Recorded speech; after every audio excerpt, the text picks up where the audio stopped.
مکمل، اور جہاں خبر نہیں دی گئی مکمل بلکہ سوال باقی رہ گیا، جیسے ہم نے کہا گھر کا دروازہ، یہ بات مکمل نہیں ہوئی، کیونکہ سامنے والا پوچھے گا پھر کیا ہوا گھر کا دروازے کا، کیا کہنا چاہ رہے ہیں آپ؟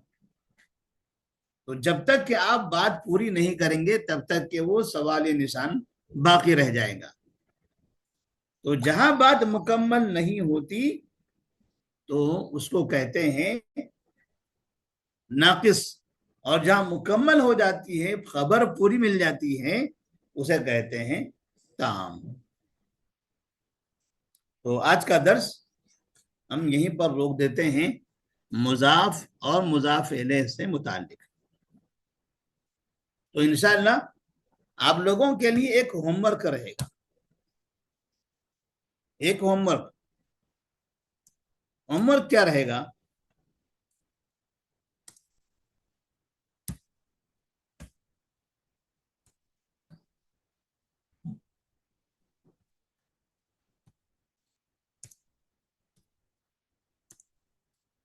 مضاف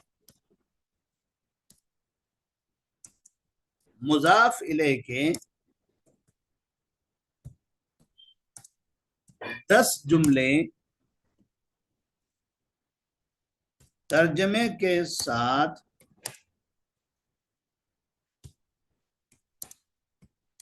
لکھ کر لانا ہے۔ یہ ہوم ورک، مضاف الیہ کے 10 جملے ترجمے کے ساتھ لکھ کر لانا ہے۔ ہم نے پوری تفصیل بتا دی، مضاف الیہ ہوتا کیسا ہے، اس کی شکل کیسی ہوتی ہے۔ اب آپ ایسے 10 جملے بنائیے مرکب ناقص مضاف الیہ کی، اور وہ لکھ کر لائیے۔ السلام علیکم ورحمۃ اللہ وبرکاتہ۔